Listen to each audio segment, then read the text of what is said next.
저번 시간에 얘기를 안 하고 갔던 부분들 중에서 특히나 영상에 녹화되지 않은 부분들에 대해서 좀 얘기를 하고 넘어갈게요. 올리기려고.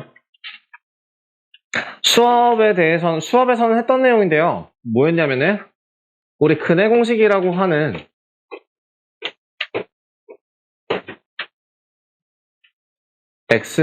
AX제곱 더하기 BX 더하기 C는 0이라는 식에서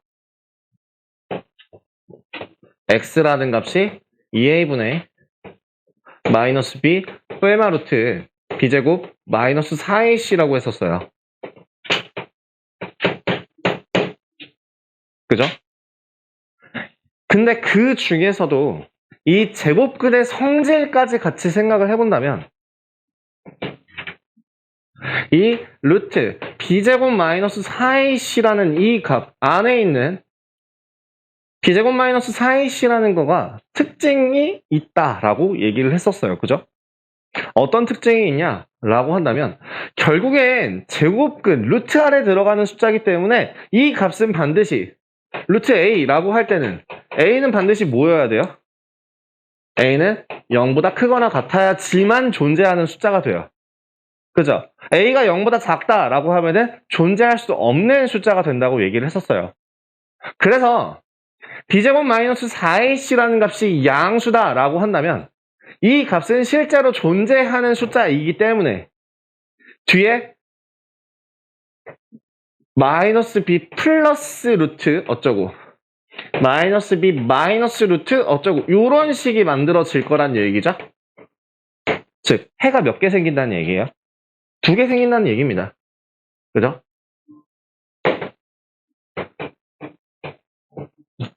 그 다음에 두 번째, 그러면 만약에 B제곱 마이너스 4AC라는 이 루트 안에 있는 값이 0이 된다고 한다면 실질적으로 나오는 식은 2A분의 마이너스 B 하고 뒤에 있는 부분이 사라지겠죠. 그렇게 되기 때문에 결국에는 얘는 뭘 가진다? 중근을 가진다. 다른 말로는 뭐 해가 한 개뿐이에요 라고 얘기할 수도 있겠죠. 그리고 마지막 B제곱 마이너스 4AC라는 이 값이 0보다 작다면 뭐라고? 존재할 수 없는 숫자를 해로 가진다라는 거기 때문에 해가 존재할 수 없다라고 얘기할 수 있다는 얘기죠. 그죠? 그래서 그 중근에 대해서도 다시 한번 얘기를 하자면 중근을 가진다라는 건 이미 한번 배웠다라고 얘기를 했었어요. 저 모양과 조금 다른 모양이긴 한데 x제곱 더하기 ax 더하기 b는 0이라는 거에서 중근이 되기 위한 조건은 뭐라고? 2분의 a의 제곱이 b일 때 얘가 뭐가 되니까? 완전 제곱식이 되니까. 완전 제곱식이 되기 위한 조건 자체가 중근이 되기 위한 조건이라고 얘기를 했죠. 근데 실질적으로 이 식이 아니라 그대로 ax제곱 더하기 bx 더하기 c라는 식에서 변형을 해서 x제곱 더하기 a분의 bx 더하기 a분의 c는 0이라고 했을 때 1차 함계수의 절반의 제곱이 상수항이 된다라는 이 가정하에 그대로 식을 전개해 보시면 4a제곱분의 b제곱이 a분의 c, 즉 b제곱은 4ac라는 값이 나옵니다. 무슨 뜻이에요? b제곱 마이너스 4ac가 나온다는 뜻이죠. 그래서 이 판별식이라고 되어 있는 b제곱 마이너스 4ac는 0이라고 되어 있는 값과 이 두 개를 동시에 중근을 가질 조건으로서 사용을 하긴 하는데요.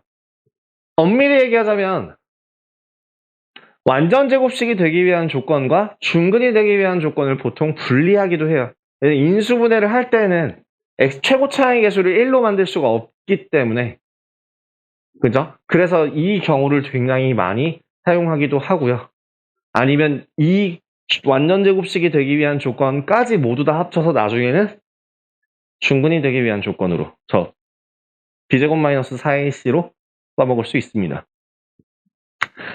그래서 해의 개수를 판별할 수 있다. 확인하게 해준다. 라고 해서 이 b제곱 마이너스 4ac라는 애를 뭐라고 부른다? 판별식이라고 부릅니다. 그리고 판별식이라고 하기 때문에 t라고 기호를 써서 사용한다. 라는 것까지 확인해 주시면 근해 공식과 관련된 모든 내용들이 끝나게 되고요. 자, 근해 공식에서 이제 다음 단원으로 다음 챕터로 진행을 해보도록 하겠습니다. 페이지는 91쪽에서부터 이어지는 92페이지 내용입니다. 이거 하지 않았어요? 아, 근해 개수가 여기 나오는군요. 그래서 그 92페이지에 있는 내용 중에서 b제곱 마이너스 4ac가 0보다 크면 0이면 0보다 작으면 이라고 하는 그 밑에 있는 렉처에서 그죠? 근해 개수를 판별하는 역할을 한다. 따라서 그 판별하다를 영어로 하는 판별식이라 하고 D라는 걸 사용한다. 라고 되어 있는 게 이제 92페이지의 내용이었고요. 그러면 예제 32번 딱 보자마자 이런 생각을 해야 돼. 예제 32번에서 엄마나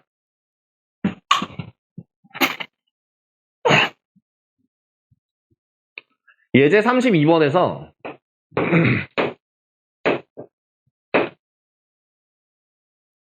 x제곱 마이너스 2kx 더하기 k제곱 마이너스 3k 플러스 9는 0 라고 한다면 여기서 조건이 뭐예요? 서로 다른 두 근. 뭘 물어보는 거야? 근의 개수를 물어보는 문제예요. 근의 개수를 물어보는 문제다 라고 하면 자연스럽게 뭘 떠올려야 돼요? 판별식을 떠올려야 되죠. 자, 그러면 그냥 판별식 쓸게요. 자, 그럼 판별식은 어떻게 쓰죠? b제곱 마이너스 4ac b제곱 마이너스 4ac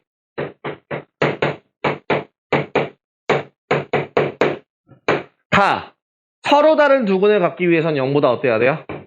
커야 되죠. 즉 전개하면서 정리까지 하시면 12k 마이너스 36이 0보다 크다 라고 나올 거고요. k의 값은 3보다 크다 라고 정리가 되겠네요. 즉 답은 5번 이렇게 체크를 하실 수 있게 되겠죠. 네, 판별식이라는 거를 어떻게든 잘 쓰실 수 있으면 근의 개수를 물어볼 때는 그죠? 그 밑에 있는 32-1번도 중근을 갖도록 중근 딱 보자마자 해가 몇 개? 1개. 그럼 뭘 쓰는 게 낫겠다? 판별식을 쓰는 게 낫겠다. 판별식이 어떻다? D는 0. 그죠? 그러면 32-2번 해가 없는 거 D는 0보다 작은 걸 찾으라는 문제죠. 이렇게 문제를 읽으면서 개념이랑 같이 녹여서 정리할 수 있게 확인해 주시면 될 겁니다. 풀어보시고요. 난 여기서 얘기를 조금 더 하려고요. 지금부터 나오는 근과 개수와의 관계라고 되어 있는 이 단어는 교과 과정에서 빠졌습니다. 어디로 갔냐? 고등학교 과정으로 넘어갔어요. 또 보겠습니다. 지금 내가 뭘 할 거냐면요. 근의 공식을 이용해서 해가 몇 개 있다라고 가정하고 2개 있다라고 가정하고 두 개를 한번 써보겠습니다. 2차 방정식 여기에 두 근을 알파와 베타라고 한번 정해볼게요. 그러면 알파라는 값을 2a분의 마이너스 b 플러스 루트 b제곱 마이너스 4ac라고 하고요. 또 다른 한 근인 베타라는 근을 2a분의 마이너스 b 마이너스 루트 b제곱 마이너스 4ac라고 할게요. 두 근의 합은요? 뭐가 사라지나요? 루트 부분이 사라지죠. 뭐가 남아요? 2a분의 마이너스 2b가 생겨요. 그래서 약분하면 마이너스 a분의 b라는 값만 깔끔하게 남게 됩니다. 자, 그럼 두근의 곱은 뭘까요? 풀이 과정을 조금 도와드리자면 4a제곱분의 b제곱 마이너스 b제곱 마이너스 4ac가 돼서 정리하시면 4a제곱분의 4ac라는 값이 되고 최종적으로 나오는 값은 a분의 c라는 값이 나오게 됩니다. 확인되시나요?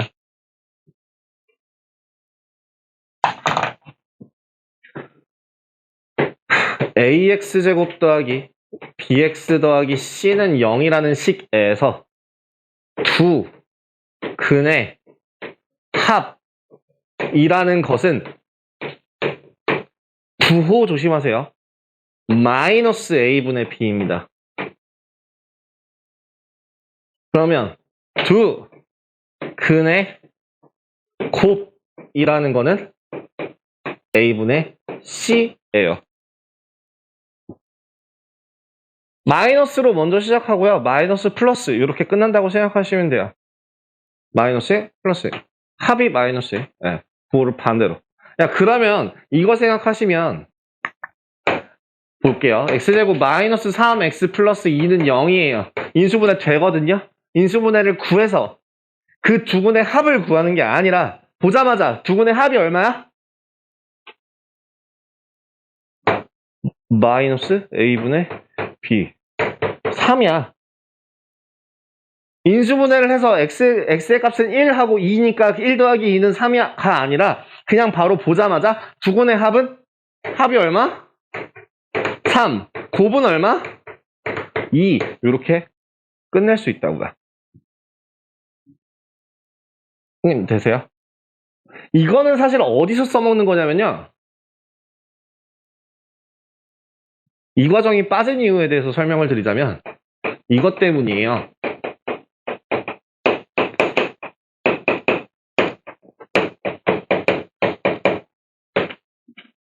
이 파트에 다 몰빵됐다고 생각을 하시면 되거든요. 무슨 얘기냐면 두 근이 알파와 베타이고 x제곱의 개수가 a라고 한다면 인수분해를 했을 때라고 가정하고 식을 세워보시면 두 근이 된다라는 건 결국엔 x-알파와 x-베타가 된다는 뜻 아니에요? 는 0 이렇게 된다는 뜻이잖아. 근데 최고차항의 개수가 뭐라고? a라고. 이게 2차 반응식을 만드는 과정입니다. 여러분들이 흔히 생각할 때 그럼 2차 반응식에 해가 2하고 4 그러면 x-2 곱하기 x-4 요렇게 한 다음에 전개를 해서 x제곱 마이너스 6x 플러스 8은 0으로 쓴다고요. 이렇게 설명을 하기 때문에 실질적으로 전개를 했을 때 x 마이너스 알파 더하기 베타 x 더하기 알파 베타라는 식이 되거든요. 뭐라고요? 두근의 합. 뭐라고요? 두근의 곱. 이 과정 자체가 요 안에 들어가기 때문에 예전에는 얘를 하고 이쪽으로 넘어왔었는데 지금은 이쪽을 통해서 이걸 유추하게 되는 문제로 바뀌었어요. 그렇기 때문에 풀이 과정에서 서술형을 쓸 때 깐깐한 학교들 같은 경우에는 이 상태에서 넘어가지 않고 즉 요 과정을 거쳐서 합과 곱을 구하는 과정이 아닌 그냥 근과 계수와의 관계를 바로 다이렉트로 썼을 때 그때 감점 요인이 들어갈 수 있다는 겁니다. 확인되셨나요? 이거에 대한 문제는 쉬었다가 풀도록 하겠습니다. 그래서 지금 개념적인 설명으로서는 어디까지 한 번에 한 거냐면 그 뒤에 있는 97페이지 내용까지 들어갈 내용까지 이 페이지에 다 한바닥에 얘기를 다 한 거거든요. 그리고 다시 한번 얘기하지만 이제 교과과정상이나 일반 다른 시중 교재에서는 근과 계수와의 관계라는 게 고등학교 과정으로 아예 넘어가서 여기가 언급되지 않아요. 실제로 뭐 3학년 과정을 보신 분들도 어떤 그 시중 교재로 공부하신 분들 같은 경우는 보신 적이 없을 거고요. 학원 자체 교재로 보신 분들은 보신 적이 있을 거예요. 왜냐면 학원 자체 교재에서는 웬만하면 이걸 안 지우거든요. 다 넣어놓거든요. 근데 이제 그게 아니라 시중교재 스타일로 나와 있는 경우에는, 시중교재 같은 경우에는 이게 아마 안 들어가 있을 겁니다. 그래서 지금 기억해야 될 부분은 뭐라고요? 두근의 합은 마이너스 a분의 b, 두근의 곱은 a분의 c라고 하는 그 공식이고요. 이걸 기억하고 있다면 2차 방정식을 작성하는 방법 또한 굉장히 간단해져요. 그죠? 여기서 이쪽으로 가야 되는 게 아니라 얘를 i의 근과계수와의 관계를 이용해서 식을 작성하는 과정으로 생각한다면 2차 방정식의 작성은 그럼 어떻게 돼요? a 곱하기 x제곱 마이너스 합 x 더하기 곱입니다. 이런 식으로 들어가게 되겠죠. 요 앞에 있는 거의 부호가 마이너스가 되는 것만 주의해서 기억을 하신다면, 그러면은 2차 방정식을 작성하는 것까지도 굉장히 간단하게 해결하실 수 있을 겁니다. 확인되셨나요? 자, 그럼 옆에 있는 대표 문제와 예제들 한번 좀 보면서 진행하도록 하겠습니다. 자, 94페이지에 있는 내용부터 한번 확인을 해볼게요. 요건 정리 다 되셨나요? 정리 다 되셨으면 지울게요.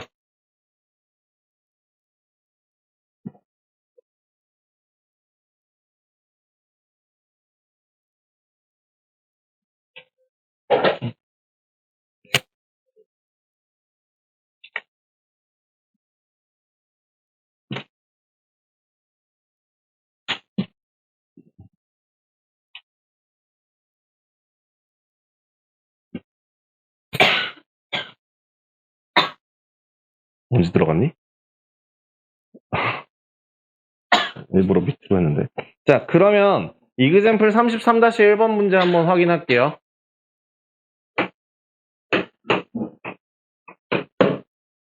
1번부터 한번 확인해 볼게요. 1번 보자마자 합이 얼마인지, 곱이 얼마인지 계산이 가능하십니까? 합이 얼마?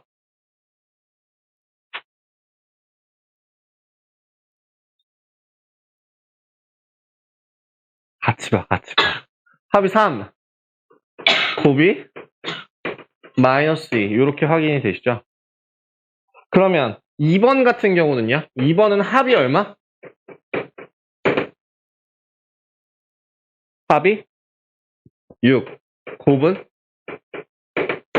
7. 사실 얘기해봐. 잘 봐요. 2번 판별식 써봐라. 0보다 커요, 작아요? 크구나. 아깝다.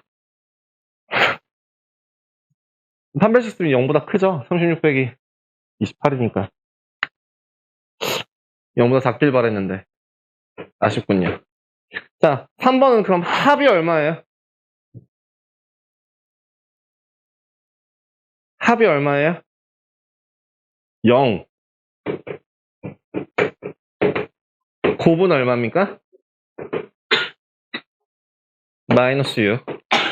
이렇게 확인하시면 됩니다. 4번도 볼까요? 4번은 합이 얼마? 2. 곱은요? 마이너스 2.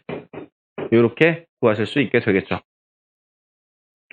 이걸 주로 어디다가 써먹냐면요. 다시 한번 얘기하지만 이 33-2번이라고 나와 있는 여기 있는 이 이그젬플 문제가 예전 중학교 3학년 과정에 있던 내용이었어요. 지금 딱 요 내용 그대로 고등학교 과정 넘어가서 그대로 나옵니다. 고등학교 과정에서도 2차 반원식 다시 배우거든요. 그때 또 나와요.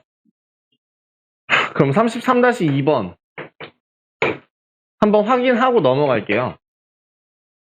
두근을 알파, 베타라고 할 때 다음 식의 값을 구하라 라고 해서 1번 알파 더하기 베타를 먼저 구하래요. 알파 더하기 베타는 얼마? 4죠. 두 번째 알파 베타는 얼마? 2고요. 맞죠? 그럼 3번에 알파 제곱 더하기 베타 제곱이라고 나와 있는 이 식은 뭘 필요로 해요? 곱셈 공식 변형이요. 뭐로 바꿔서 알파 더하기 베타의 제곱 마이너스 2알파 베타로 바꾸셔야 해요. 그죠? 그래서 얼마? 16 빼기 4, 12 나올 거예요. 자, 그럼 4번은 은근 여러분들이 잘 모르시더라고요. 얘는 어떻게 보면 우리가 알고 있는 알파 더하기 베타와 알파 베타 형태로 만들어줄 수 있을까요? 은근 모르더라, 의외로. 되게 간단한데.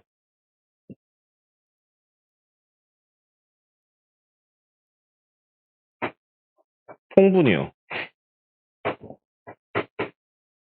아는데 대답 안 하신 거죠? 그죠? 난 대답 안 하길래 모르는 줄. 아는데 대답 안 한 거죠? 그게 더 나빠요. 야, 그러면 계산하면 얼마예요? 2죠? 그죠?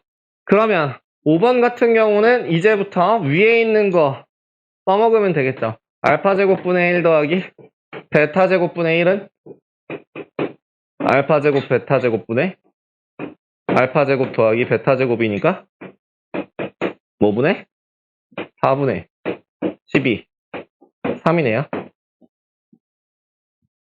그죠? 위에서 구한 거 굳이 또 구할 필요 없죠? 그러면 6번은 알파 마이너스 베타의 제곱이니까 어떻게 바꿔주면 알파 더하기 베타의 제곱 마이너스 4 알파 베타로 바꿔주면 16 빼기 8 답 나오겠네요. 그죠?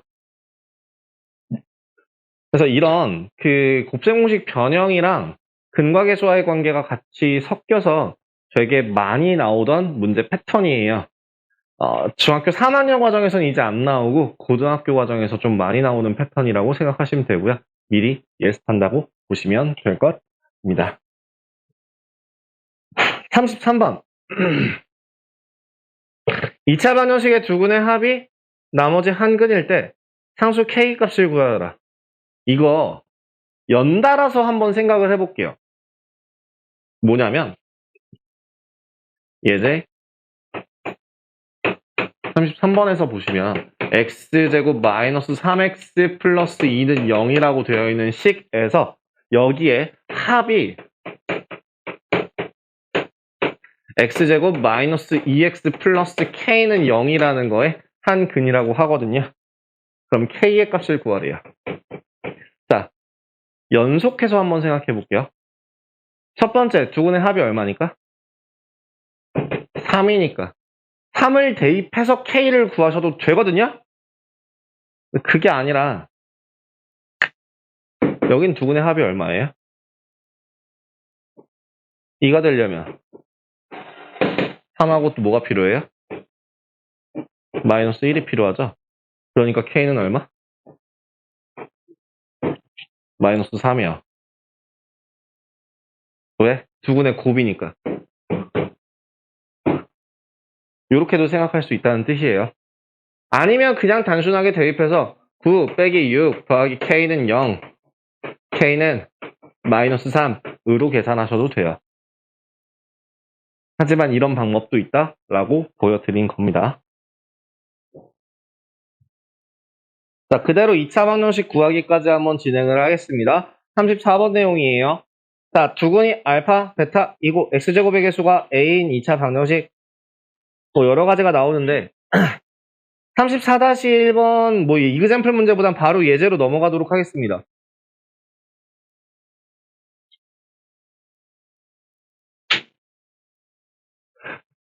자, 아까 말했다시피 방금 전에 얘기해줬다시피 근과 계수와의 관계를 이용해서 식을 세우는 것 또한 보여드릴 거고요. 아니면 정석적인 유형으로 a 곱하기 알파, x 마이너스 알파 곱하기 x 마이너스 베타는 0으로 푸는 방법 또한 같이 보여드릴게요. 자, 일단 첫 번째 34번 보시면 2차 방정식 3x제곱 더하기 px 플러스 q를 풀면 x는 마이너스 1 또는 x는 3분의 1이라고 하네요.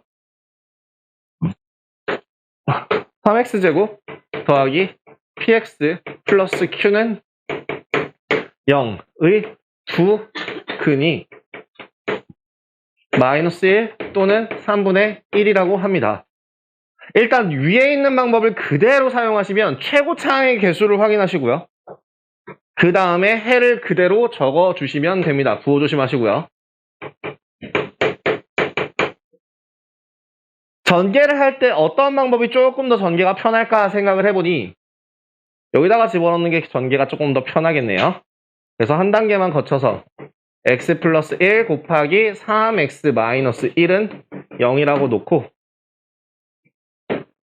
3x제곱 2x 마이너스 1은 0이라는 식을 완성해서 p가 2, q가 마이너스 1 이렇게 찾아주면 됩니다.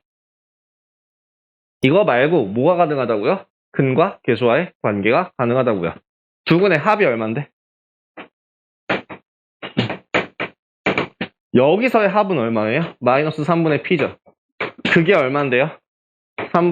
마이너스 3분의 2죠. 아, p는 2. 곱은 얼마라고요? 3분의 q요. 그 값이 얼만데요? 마이너스 3분의 1이요. 아, q는 마이너스 1이요.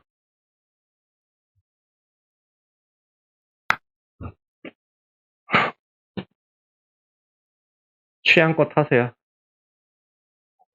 근데 익숙해지면 이게 더 빠르긴 합니다. 지금 여러분들한테 보여주려고 이렇게 한 거지 사실은 계산하자마자 바로바로 보이긴 하거든요. 네, 익숙해지고 나면. 그래서 편한 방법으로 사용하시면 될 것 같아요.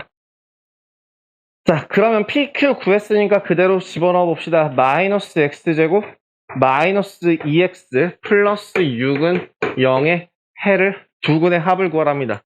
두 근의 합 보자마자 3. 마이너스 2 이렇게 나오죠. 헷갈리시면 X제곱 플러스 2X 마이너스 6은 0으로 식을 바꿔준 후에 계산하시면 마이너스 2라는 답을 구할 수 있겠네요.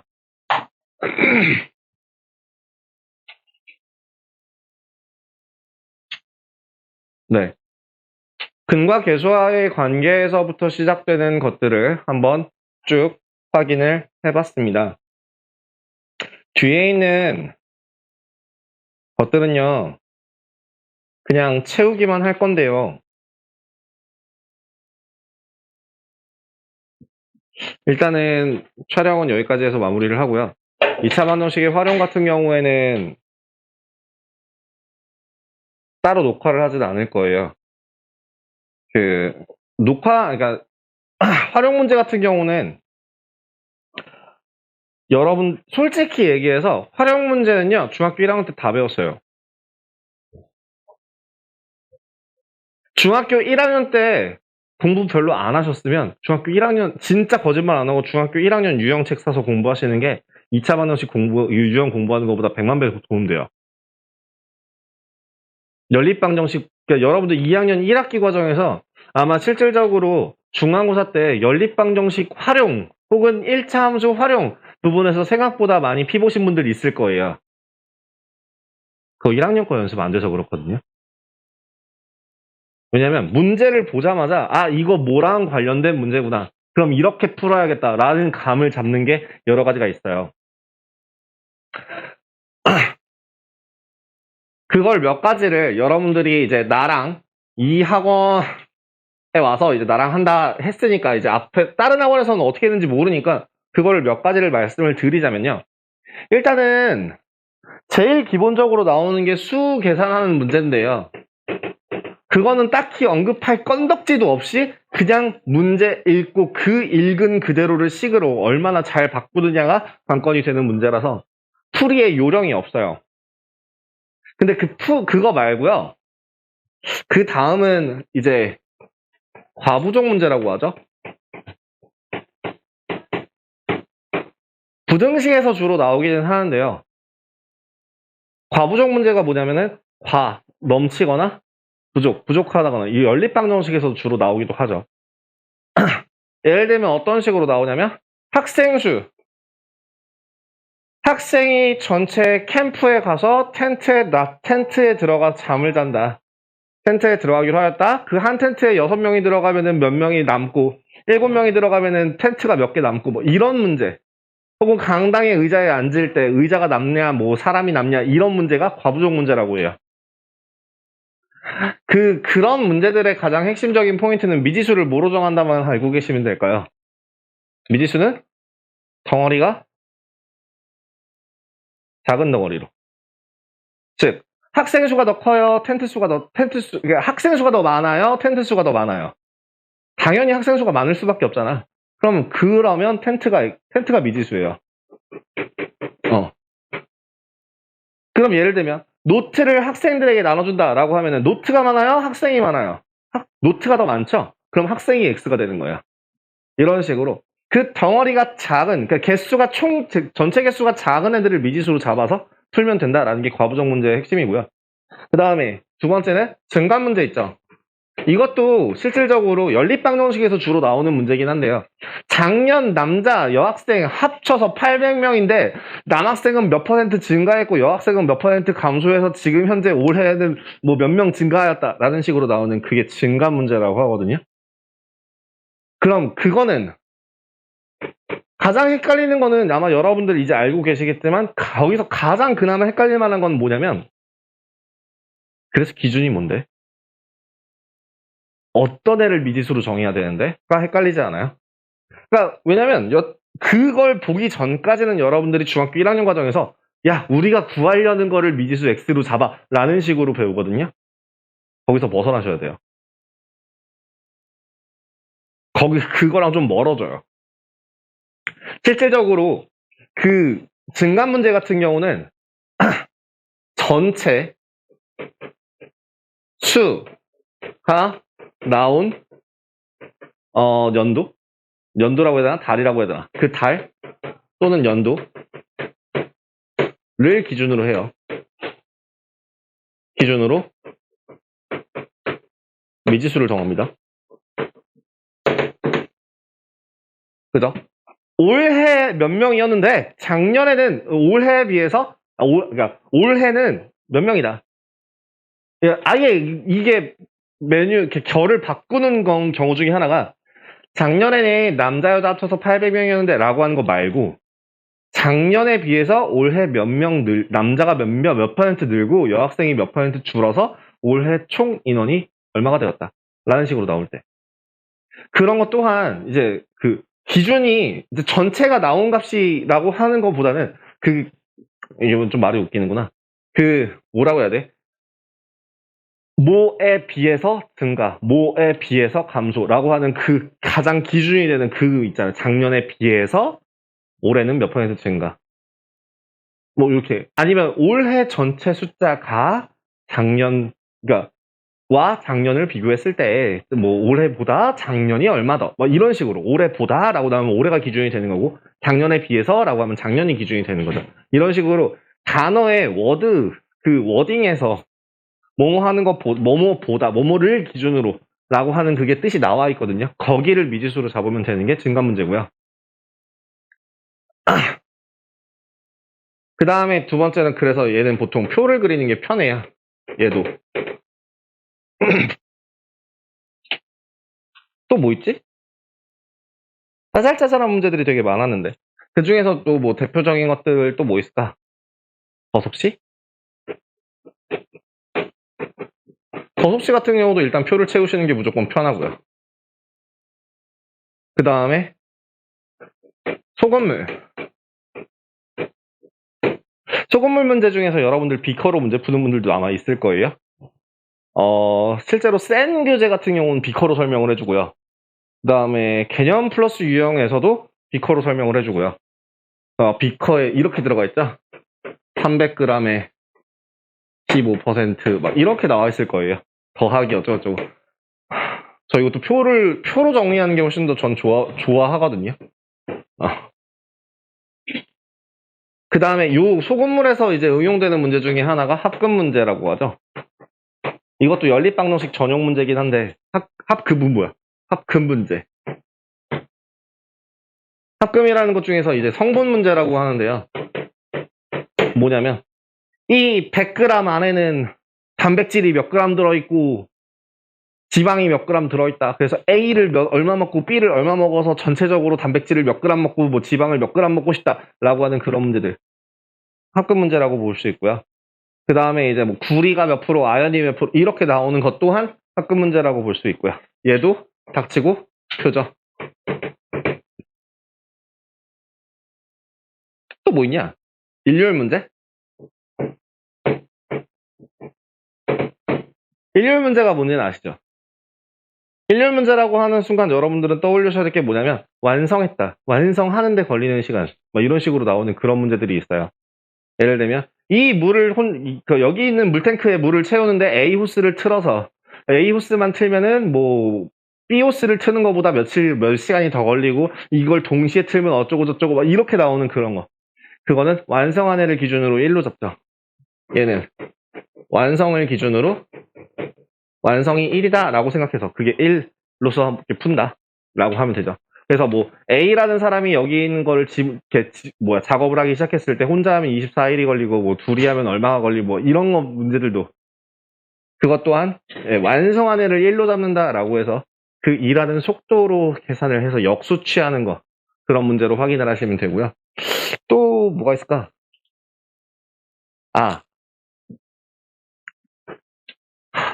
그 뭐지? 원금. 그 다음에 뭐였지? 원금에서 판매가 아니라 뭐였지? 희망가가 아니라 희망가. 원금. 희망가격. 판매가격. 이익. 이게 무슨 판이라고 했는데 여기가 갑자기 이름이 기억이 안 나네. 원가가 원정판이라고 하죠. 이거 정가라고 하죠. 정가. 정가. 여기 원가.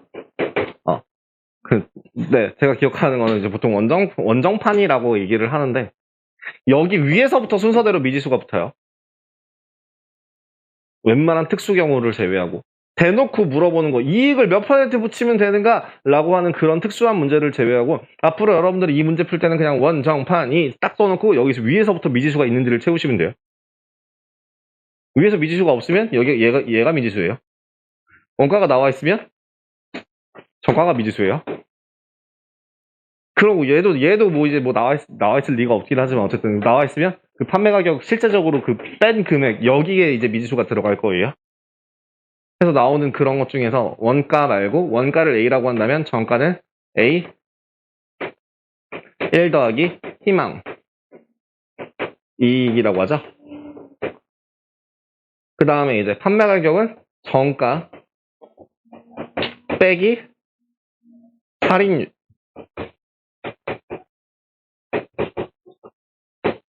그래서 이익이라는 거는 희망이익 말고 이익이라고 하는 거는 이제 판매 가격에서 원가를 뺀 거죠. 그리고 99%로 여기서 식이 나오죠.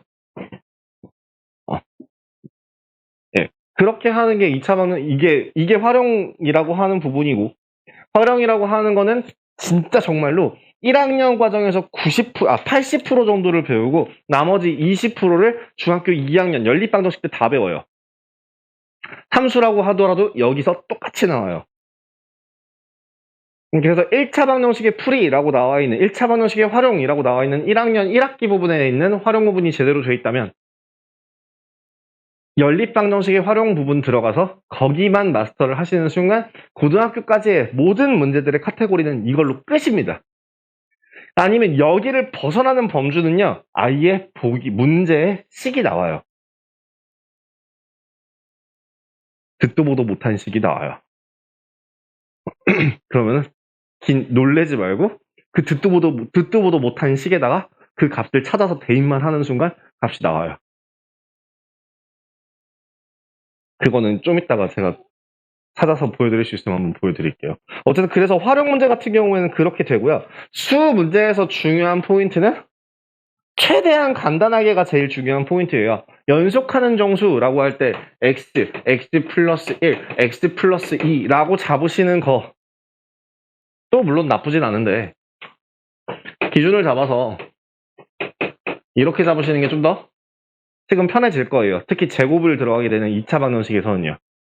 그렇기 때문에 여러분들이 이제 그 중학교 1학년 과정에서의 그 활용에서 벗어나야 될 딱 한 가지 포인트는 뭐냐면 내가 정한 미지수가 내가 구하고자 하는 그 답이랑 달라질 수 있다는 거. 그것만 생각하시면 돼요. 그래서 나는 습관적으로 x값, 뭐 예를 들어서 x는 3이라고 나왔다?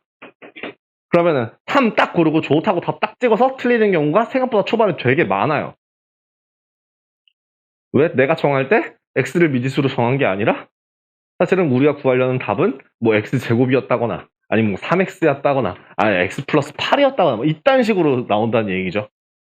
그렇기 때문에 내가 구하고자 하는 바가 뭔지를 정확하게 체크하는 그 과정 또한 되게 중요합니다. 그래서 미지수를 정하는 거는 최대한 식을 간단하게 만들기 위한 거를 미지수로 잡는 게 좋아요. 중학교 1학년, 2학년까지는 내가 구하고자 하는 거를 타겟을 잡고 미지수를 정하는 게 최선이거든요. 식이 어차피 안 복잡해서. 근데 2차 반원식 같은 경우에는 다 필요 없어요. 식 간단한 게 최고예요. 여기서 최고 난이도로 올라가면요. 식 자체가 여기서부터 이만큼으로 나와요. 한 이만큼의 식이 돼요. 대표적인 2차 반원식 활용 고난이도 문제는 뭐냐면 소금물에서요. 물을 빼고요. 여기 있는 물이랑 섞어서요. 다시 여기다 집어넣고요. 섞어서요. 여기서 또 걷어내서 또 섞어요. 왔다 갔다 하게 되면 그거 제곱 문제로 바뀌거든요. 난이도가 확 올라가요. 그 표 그리는 것도 진짜 막 거기에는 미지수 같은 것도 막 잔뜩 막 길어지고 더러워져요. 물론 그걸 푸는 팁도 있습니다만. 그래서 일단은 최대한 내가 구하고자 하는 거를 미지수로 잡는 거에서 이제 좀 벗어나셔야 돼요. 2차 반응식부터는 진짜 핵심은 뭐라고요? 식을 간단히 할 수 있는 미지수를 찾는 게 최선이에요. 그러니까 내가 구하고자 하는 거랑 미지수랑 다를 수도 있다는 걸 항상 생각을 하고 그래서 내가 구하고자 하는 게 뭐지? 를 생각을 하고 시작을 하는 게 그 활용의 제일 중요한 부분이라고 생각하시면 되겠습니다. 쭉 보고 넘어갈게요. 2차 방정식의 활용 같은 경우는요. 반대로 되게 웃긴 게 잘못 건들면 난이도가 산으로 가서 난이도가 구름을 뚫고 올라가요. 그래서 웬만해서는 기본 문제밖에 안 나와요. 웬만해서는이라는 게 뭐냐면 센 B까지도 기본 문제밖에 안 나와요. 센 C단계 넘어가면 조금 헷갈려지는데 그래도 기본 문제밖에 안 나와요. 그렇게 어려운 문제가 안 나와요. 그럼 어디까지 넘어가야 되냐면 블랙라벨까지는 가야 돼요. 블랙라벨 가면은 이제 그때부터 본격적인 활용 문제들이 무궁무진하게 나오거든요. 외우고 없이 곤란하겠죠, 어차피. 네. 그래서 여기 있는 기본적인 것들은 지금 읽어보면서 한 번씩 채워보시고요. 그래서 102쪽까지 수업을 마무리하면서 2차 방정식 수업을 끝내도록 하겠습니다. 영상은 아까 한 20분 전에 편집 마무리할 거고요. 지금 이 요 내용은 동영상에 들어가지 않을 겁니다.